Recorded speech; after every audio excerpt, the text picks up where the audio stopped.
سب سے پہلے میں آپ سب حضرات کا تہ دل سے مشکور ہوں کہ آپ نے آج کی اس اہم پریس کانفرنس میں شرکت کی۔ جیسا کہ آپ کو معلوم ہے کہ اس وقت ملک کی صورتحال کیا ہے۔ سب سے پہلے تو ہم 9 مئی کو جو واقعات ہوئے تھے ان کی پرزور الفاظ میں مذمت کرتے ہیں، اور ان کی جتنی بھی مذمت کی جائے میرے خیال میں وہ کم ہے۔ جو بھی محب وطن پاکستانی ہے تو انہیں افسوس ہے کہ 9 مئی کو جو کچھ ہوا تھا وہ غلط ہوا تھا، چاہے وہ اس میں جو کوئی بھی ملوث ہو، لیکن اس اقدام کی میرے خیال میں مجھے تو کوئی نظر نہیں آ رہا ہے اس ملک میں بلکہ پوری دنیا میں کہ جنہوں نے اس واقعے کی مذمت نہ کی ہو۔ اس کے بعد ہم اپنے اصل موضوع پہ آئے کہ آج کی پریس کانفرنس جو ہم نے بلائی ہے، تو آپ کے نوٹس پہ ہے کہ ہم نے پاکستان مسلم لیگ نون ایک نظریاتی ورکرز گروپ تشکیل دیا ہے۔ ہمارا جو گروپ ہے تو یہ کسی کے خلاف نہیں ہے، لیکن ہمارا جو اصل مطالبہ ہے وہ صوبائی صدر امیر مقام صاحب اور ان کی جو کابینہ ہے انہوں نے پارٹی پر ایک طرح سے قبضہ جمایا ہوا ہے، کیونکہ فرد واحد کی یہاں پہ حکمرانی قائم ہے، کسی کو آگے آنے کا موقع نہیں دیا جا رہا ہے۔ پارٹی کے جو نظریاتی کارکن ہیں انہیں مکمل طور پر نظر انداز کیا گیا ہے۔ جس طرح سابق گورنر ہیں ہمارے اقبال ظفر جگڑا صاحب، سردار مہتاب عباسی صاحب، عبدالسبحان خان جو کہ سابق صوبائی وزیر تھے، ان سب کو ایک طرف کر دیا گیا ہے۔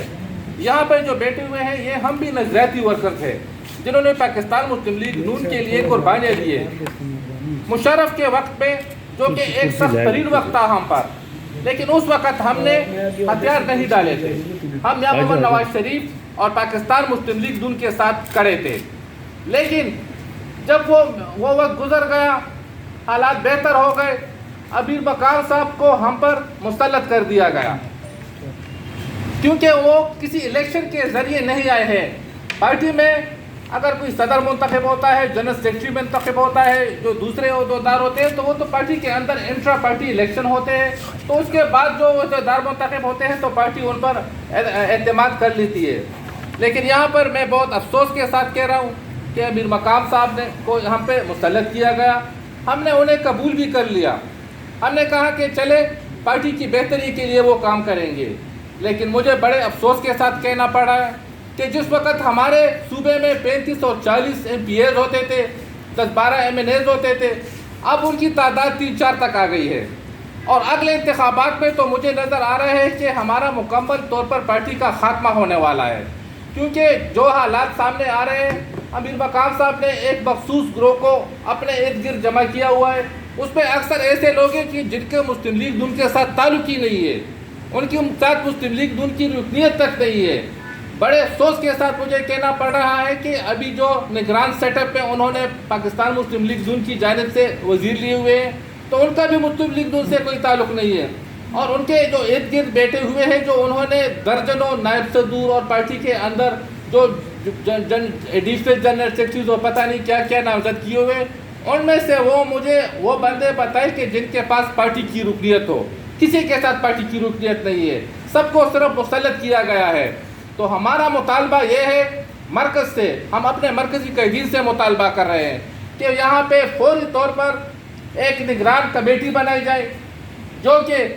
پارٹی کے اندر نچلی سطح سے لے کر اوپر تک باقاعدہ طور پر ممبرشپ کرے، اور اس کے بعد انٹرا پارٹی انتخابات کروائے جائے، کیونکہ انٹرا پارٹی انتخابات ہوں گے اس پہ ہم امیر مقام صاحب کو بھی دعوت دیتے ہیں کہ وہ بھی آ جائے اور وہ الیکشن لڑے،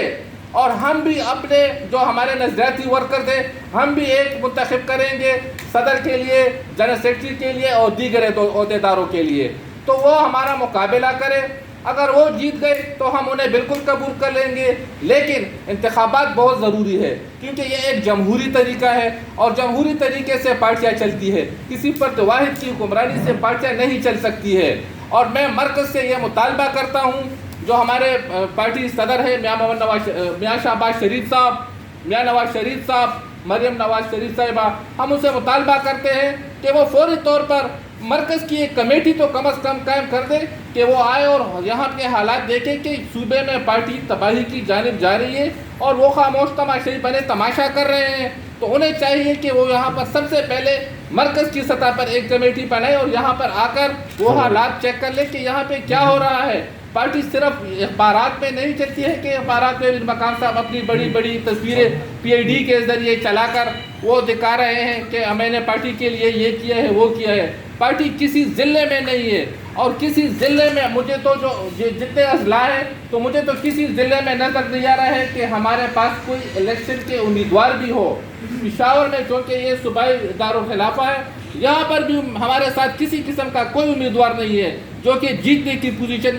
میں ہو یا رنر اپ کی پوزیشن میں ہو۔ تو یہ سب کچھ امیر مقام صاحب کی وجہ سے ہو رہا ہے، اور ہم ان کے جو جنرل سیکرٹری ہے جو کہ مرتضی عباسی صاحب ہیں، تو میرے خیال میں ان کو تو وہ تو عرصے بعد کبھی پشاور آ جاتے ہیں ایک آدھ دن کے لیے اور پھر چلے جاتے ہیں، حالانکہ جنرل سیکرٹری پارٹی کو چلاتے ہیں۔ لیکن مرتضی عباسی صاحب کا نہ ہی کوئی عطا پتہ ہے، وہ اپنی وزارت کے مزے لوٹ رہے، امیر مقام صاحب اپنی وزارت کے مزے لوٹ رہے۔ تو اس طرح تو پارٹیاں نہیں چلتی ہے نا کہ اگر اس طرح، اور پاکستان مسلم لیگ جو کہ ملک کی ایک بہت بڑی پارٹی ہے، اور خیبر پختونخوا میں اگر آپ ٹریک ریکارڈ چیک کر لیں تو یہاں پر ہماری پارٹی بہت مضبوط تھی، تو خاص کر ہزارہ میں وہاں سے تو ہمارے جتنے MNAs MPAs منتخب ہوتے تھے تو وہ سب کے سامنے ہے۔ لیکن آج ہمارے حالات دیکھیں کہ ہمیں وہاں سے بھی ایک آدھ ایم این ایز یا ایم پی ایز مل جاتا ہے۔ تو ہماری تو یہ خواہش ہے اور ہم یہ مطالبہ بھی کر رہے ہیں کہ پارٹی کو خیبر پختونخوا میں مضبوط کیا جائے۔ ہم نے جو نظریاتی ورکر یہ جو گروپ بنایا ہوا ہے، جس کو سردار مہتاب صاحب، اقبال ظفر جگڑا صاحب، عبدالسبحان خان وہ لیڈ کر رہے ہیں، تو ہم یہ چاہتے ہیں کہ ہم پارٹی میں کسی قسم کی گروپ بندی نہیں کرنا چاہتے ہیں، اور نہ ہم گروپ بندیوں کے خلاف ہے کہ ہم یہاں پر ہم گروپ بندیاں کریں گے، ہم پارٹی کے لیے مشکلات پیدا کریں گے، بلکہ ہم نے جو نظریاتی ورکرز کی جو گروپ بنایا ہوا ہے تو یہ ہم پارٹی کو بچانے کے لیے ہم نے بنایا ہوا ہے، کیونکہ ہم پارٹی کو بچانا چاہتے ہیں، اور ہم یہ چاہتے ہیں کہ جتنی جلدی ہو سکے، ہم مرکز سے یہ مطالبہ کر رہے ہیں کہ جتنی جلدی ہو سکے یہاں پہ انٹرا پارٹی انتخابات کروایا جائے، کیونکہ اگر آپ ہم آئین کو دیکھیں، مسلم لیگ نون کے آئین کو، تو امیر مقام صاحب اور ان کی جو کابینہ ہے وہ غیر آئینی طریقے سے اس وقت پارٹی پہ قابض ہے، کیونکہ جو ان کی میعاد ہے وہ ختم ہو چکی ہے۔ پارٹی میں ہر چار سال بعد الیکشن ہوتے ہیں، انٹرا پارٹی الیکشن، لیکن یہاں پر تو 2010-11 کے بعد الیکشن ہوئے ہی نہیں ہے، تو اس کے ذریعے بھی امیر مقام صاحب اور ان کی کابینہ غیر آئینی طریقے سے پارٹی ادھر پر قائم ہے۔ تو ہم یہ مطالبہ کرتے ہیں کہ جتنی جلدی ہو سکے انٹرا پارٹی انتخابات کی تاریخ کا اعلان کیا جائے، مرکز کے جو ہمارے پارٹی قائدین ہیں تو ان کی نگرانی میں انتخابات ہوں گے، اور جو بھی صدر منتخب ہوگا اسے خوش اسلوبی سے قبول کیا جائے گا۔ اب میں ارباب غلام حیدر خان سے کہتا ہوں کہ وہ اپنے خیالات کے ساتھ